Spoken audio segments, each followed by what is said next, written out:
ഓം ശ്രീനാരായണ പരമഗുരവേ നമഃ. സുപ്രഭാതം. 1033 ദിവസമായ ഇന്ന് 2024 മാർച്ച് മാസം 13 ബുധനാഴ്ച, 1199 ആണ്ട് കുംഭമാസം 29 ഗുരുവചനങ്ങളിലൂടെ. വളർത്തമ്മ പ്രയാസപ്പെട്ടെങ്കിലും ശിശുവിനെ 5 വയസ്സുവരെ നല്ല ചിത്രങ്ങൾ, പ്രതിമകൾ ഇവ കാണിച്ചും ലാളിച്ചും നല്ല നിർദ്ദേശങ്ങൾ കൊടുത്തും മഹാന്മാരുടെ കഥകൾ കേൾപ്പിച്ചും നല്ല ആഹാരം കൊടുത്തും നല്ല വാക്കുകൾ പറഞ്ഞും പറയിച്ചും നല്ല വസ്ത്രങ്ങളും അലങ്കാരങ്ങളും അണിയിച്ചും വളർത്തേണ്ടതാണ്.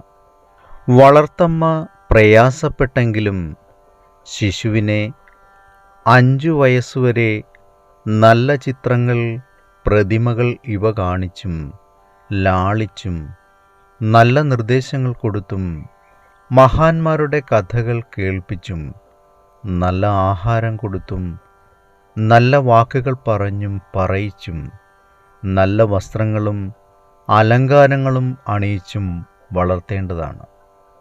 ശ്രീനാരായണ ഗുരുദേവൻ. ശ്രീ കോട്ടുകോയ്ക്കൽ വേലായുധൻ എഴുതിയ ശ്രീനാരായണ ഗുരു ജീവചരിത്രം എന്ന പുസ്തകത്തിലെ 30-ാം അധ്യായത്തിൽ ദിനചര്യ, ഭക്ഷണരീതി, ജീവിതക്രമം എന്ന് വിവരിക്കുന്നതിൻ്റെ 3-ാം ഭാഗമാണ് ഇന്ന് അവതരിപ്പിക്കുന്നത്. പ്രഭാത സ്നാനം ആശ്രമത്തിൽ തന്നെ ആയിരിക്കും. രാവിലെയുള്ള ഭക്ഷണത്തിന് നേന്ത്രപ്പഴം ഒരു പതിവ് ആഹാരമാണ്. നേന്ത്രപ്പഴം ഇരുമ്പുകുഴലിൽ വെച്ച് ചുട്ടതും ഉപ്പുമാവും കാപ്പിയും കൂടി തൃപ്തിയായ പ്രഭാത ഭക്ഷണമാണ്. അതും ആശ്രമത്തിൽ തന്നെ ആയിരിക്കും. ഉച്ചയ്ക്ക് ബോർഡിങ്ങിൻ്റെ പൊതുഭക്ഷണശാലയിൽ വരും.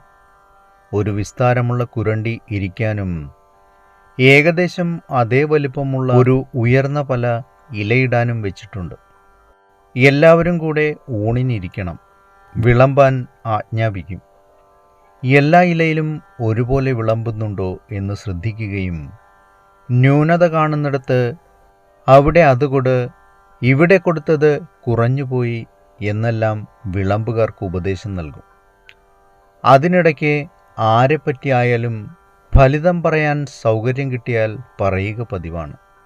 അതിന് ആളുഭേദമില്ല, അതിലും ഭേദബുദ്ധിയില്ല. വിഷയമാണ് ലക്ഷ്യം.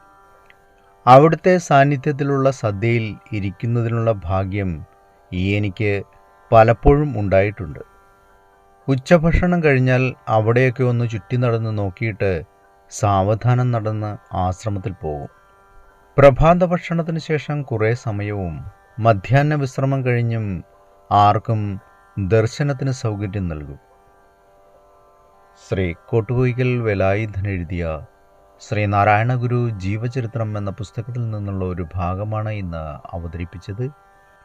ഏവർക്കും നന്മ നിറഞ്ഞ ഒരു സുദിനമായിരിക്കട്ടെ എന്ന് ആശംസിച്ചുകൊണ്ട് നിർത്തുന്നു. നന്ദി, നമസ്കാരം. ഗുരുധർമ്മം ജയിക്കട്ടെ. ശബ്ദം നൽകിയത് സുജീഷ് മഹേശ്വരി.